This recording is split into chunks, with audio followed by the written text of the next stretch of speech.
بسم الله الرحمن الرحيم. السلام عليكم إخوتي ورحمة الله وبركاته. أهلا وسهلا بكم في قناة صوت الناقد. عنوان حلقتي لهذا اليوم: من أراد أن ينظر إلى شكل دبر هند فلينظر إلى الناصبي وهو جالس. أخوتي الكرام، أحبتي، هند تعرفون كلكم كانت فاجرة، وكان دبرها كبيرا، أجلكم الله وأجل الله السامعين،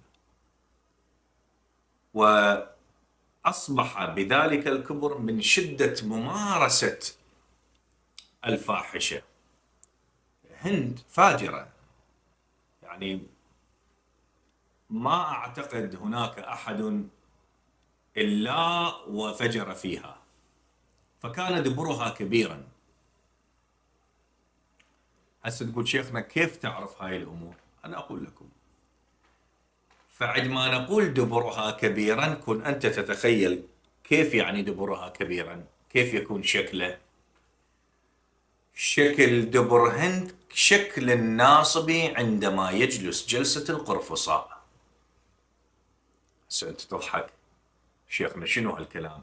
يعني الآن إذا أنا أرى الناصبي يجلس جلسة القرفصاء معناه يكون شكله شكل دبر هند؟ نعم، هذه هي الحقيقة. تعرفون أنتم أخوتي الكرام، هند حتى يكون رحمها مؤهل للإتيان بمعاوية، يعني ممكن حمل 1000 ماء رجل حتى أنتج معاوية، هذا واضح.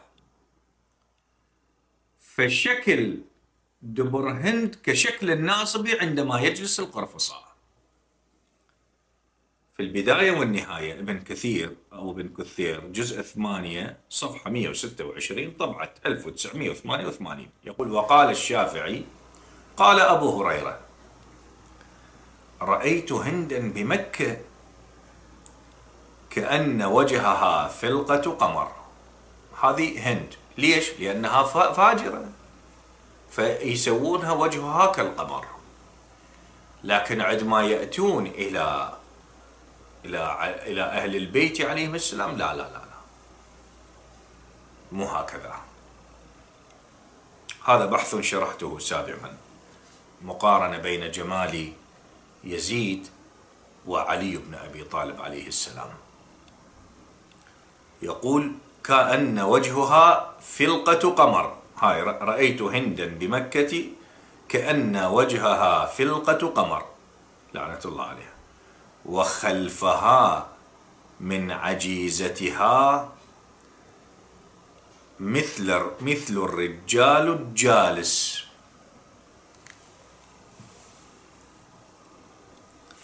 وخلفها من عجيزتها أو عجيزتها مثل الرجال الجالس. يعني شنو؟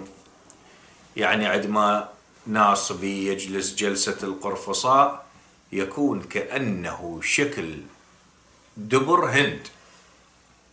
طيب، أنت يا أبو البداية والنهاية شنو الغاية؟ أنت جاي تصف لنا دبر هند راقصة؟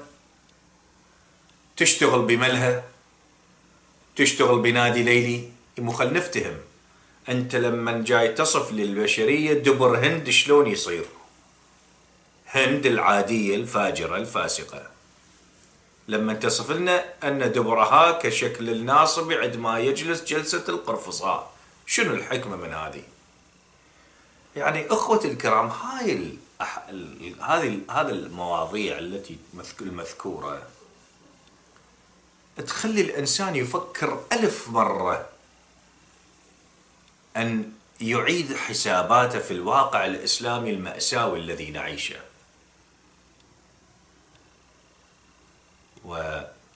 أنا سأذكر لك يعني في موارد أخرى، في كتب أخرى أخوتي الكرام، مو فقط عد النواصب، لكن هذه رواية، هذا الآن رواية، هذا مو قول عالم، هذه واقعة تاريخية يذكرها بأن دبر هند كأنه شكل الناصب عندما يجلس جلسة القرفصاء.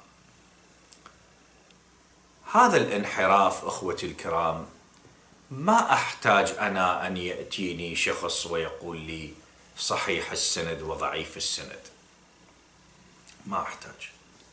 أنا عندي من خلال الأحاديث أن هندا فاجرة، هندا تمارس الفجور قبلا ودبرا. هند امرأة راقصة وتمارس الفجور قبلا ودبرا. زين، وأجبت معاوية أنا هذا مؤمن به وأعتقد به وأحشر به يوم القيامة.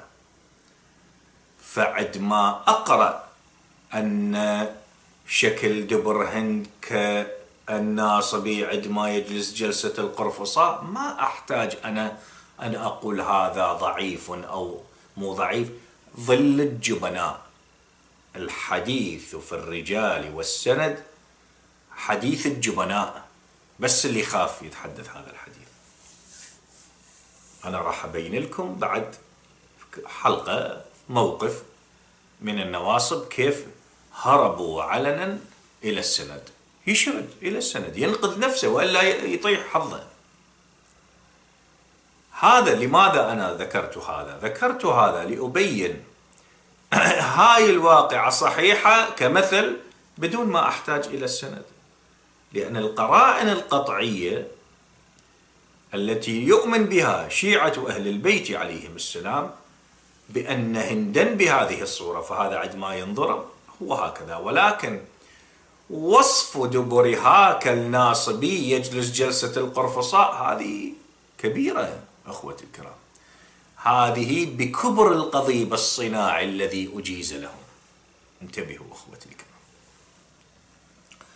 بهذا اللحاظ أخوتي الكرام، البداية والنهاية ابن كثير يذكر أن دبر هند عندما يقول قال أبو هريرة رأيت هندا بمكة كأن وجهها فلقة قمر وخلفها من عجيزتها مثل الرجال الجالس.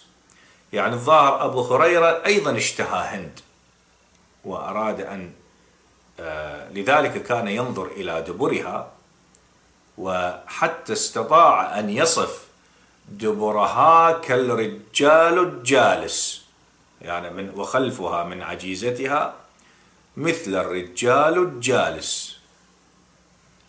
أخوتي الكرام، هذا هو الواقع الناصبي الذي أشخاص النواصب محترمون عندي، سواء رضوا أم لم يرضوا، لأنه بشر، كل البشر محترمين، ولقلبي استعداد لاستيعاب جميعهم وأحترمهم، وليس فقط هم، كل البشر، ولكني لا أحترم منهجهم. والله وبالله وتالله كثير من النواصب من أشوفه أساعده، ولا هو يعرفني أنا رافضي، لا هو مبين ناصبي. النواصب كبشر لهم كل الحق بالأمان والسلام والاحترام والتقدير، بشر ومحترمون عندي وأقولها وأكررها. لكن أنتم اللي ما متحضر ويبقى عايش عيشة الفوضى يفكر تفكير، أما منهجهم باطل عندي، غير محترم عندي، من واجبات عقيدتي محاربة ذلك المنهج. أما كشخص له كل الاحترام. أحببت أن أقف معكم هذا الموقف. أقول قولي هذا وأستغفر الله لي ولكم، والسلام عليكم ورحمة الله وبركاته.